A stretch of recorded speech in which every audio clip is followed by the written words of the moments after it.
Haleluya, jumpa lagi dengan saya, Pendeta Rio Panggabean.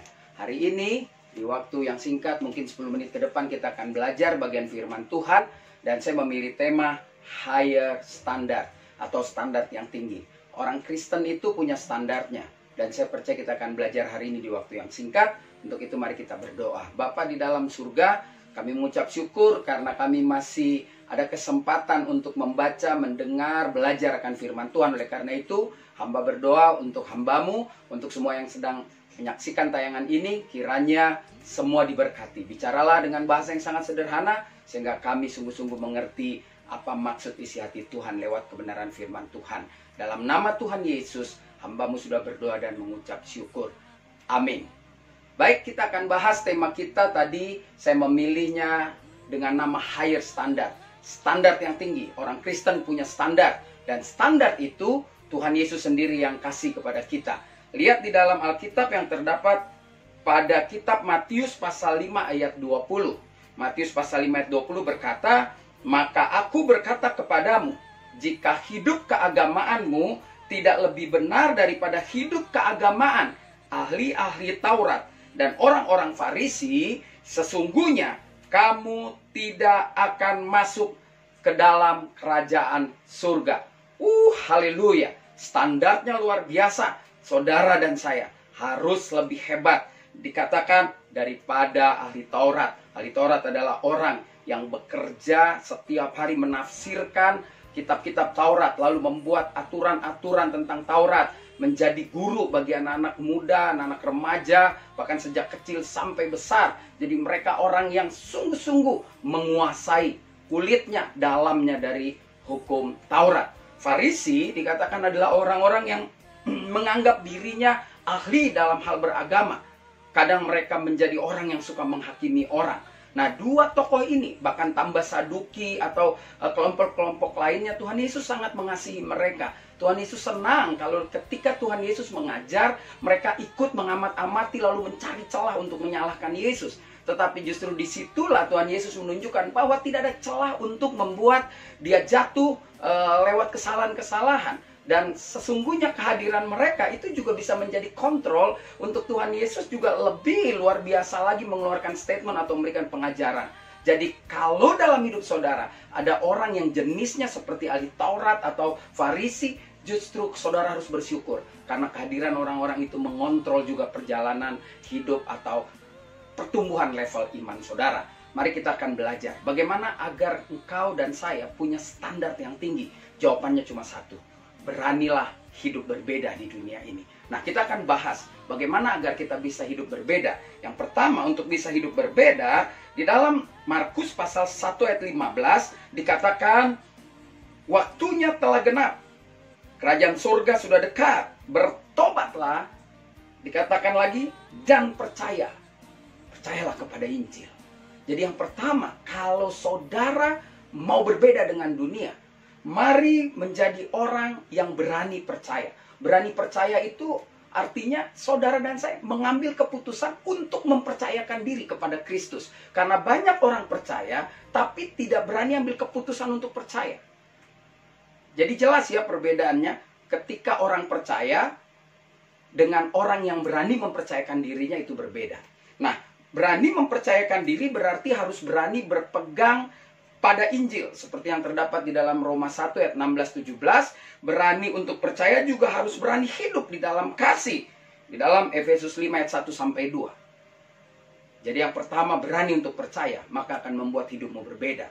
Yang kedua, higher standard. Standar yang tinggi terjadi jika ketika saudara berani tampil beda. Tidak cukup untuk percaya saja, tidak cukup untuk berani percaya saja, tetapi saudara juga harus berani memelihara kepercayaan itu. Lihat di dalam kitab Yosua pasal 1 ayat 8 dikatakan demikian. "Janganlah engkau lupa memperkatakan kitab Taurat ini, tetapi renungkanlah itu siang dan malam supaya engkau bertindak hati-hati. Lalu sesuai dengan segala yang tertulis di dalamnya. Sebab dengan demikian perjalananmu akan berhasil dan engkau akan beruntung." Jadi orang yang mau memelihara kepercayaannya, dia bukan hanya berhasil, tetapi juga beruntung. Amin. Amin. Nah, orang yang berani mempercayakan kepercayaannya atau memelihara kepercayaannya itu adalah orang yang pasti menjalani kehidupannya dengan iman. Di dalam 2 Timotius 4 ayat 7, Paulus berkata, dia telah mengakhiri pertandingan dengan baik karena dia mempertahankan iman. Yang kedua, orang yang memelihara iman pasti berani berkata ya di atas ya, tidak di atas tidak. Seperti yang Tuhan Yesus katakan, orang yang memelihara iman adalah orang yang konsisten dalam beriman itu sendiri. Jadi kita sudah belajar 2 bagian di waktu yang singkat ini. Higher standard, standar yang tinggi terjadi jika saudara dan saya berani hidup berbeda. Hidup berbeda berarti saudara dan saya harus berani ambil keputusan untuk berani untuk percaya.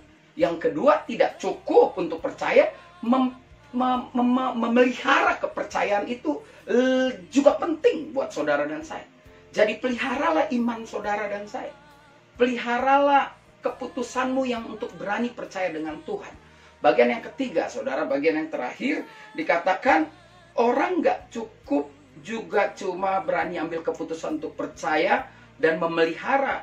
Karena sudah ambil keputusan lalu pelihara, saudara dan saya harus juga menceritakan tentang Tuhan Yesus yang kita pilih menjadi juru selamat kita.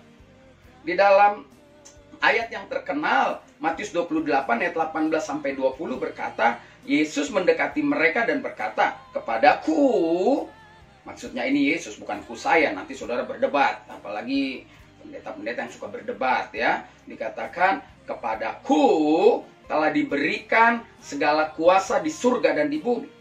Karena itu pergilah, jadikanlah semua bangsa muridku, dan baptislah mereka dalam nama Bapa dan Anak dan Roh Kudus, dan ajarlah mereka melakukan segala sesuatu yang telah kuperintahkan kepadamu. Ketahuilah, aku menyertai kamu senantiasa sampai kepada akhir zaman. Orang-orang Kristen harus berani menceritakan tentang Tuhan. Menceritakan Tuhan yang luar biasa, yang datang ke bumi menyelamatkan setiap manusia yang mau menerima kedatangan, kematiannya, kebangkitannya, kenaikannya, dan pencurahan Roh Kudus. Yang kedua, dikatakan orang Kristen itu harus juga berani bercerita tentang karya Tuhan dalam hidupnya. Jadi, menceritakan Tuhan, bicara tentang konsisten dalam menceritakan Tuhan. Mazmur 96 ayat 3 bilang, ceritakanlah kemuliaannya di antara bangsa-bangsa. Lalu yang kedua, Matius 5 ayat 16, demikianlah hendaknya terangmu bercahaya di hadapan semua orang, agar Bapa dipermuliakan oleh kelakuan saudara dan saya. Jadi, cerita tentang Tuhanlah dalam hidupmu. Yang kedua, konsistenlah cerita karya Tuhan dalam hidupmu. Saudara yang dikasihi Tuhan Yesus, hari ini kita belajar higher standard. Standar yang tinggi Tuhan taruh, Tuhan pasang dalam hidup saudara dan saya. Apa standarnya? Hidup kerohanian kita, cara hidup kita harus lebih dari ahli Taurat dan Farisi. Lalu saudara bilang, mana mungkin? Bagi Tuhan, bagi Bapa kita di surga, tidak ada yang mustahil. Kita lakukan 3 pelajaran ini, 3 hal ini. Yang pertama, putuskan dulu hidup saudara dan saya berani berbeda. Yang kedua, ketika kita berani berbeda, maka isilah seluruh hidup saudara dan saya untuk berani menjadi percaya kepada Tuhan Yesus. Yang kedua, kepercayaanmu itu peliharalah agar kau bertumbuh-tumbuh terus di dalam iman, di dalam pengenalan akan Tuhan. Dan yang ketiga, ceritakanlah tentang Tuhan Yesus dalam hidup saudara kepada semua orang.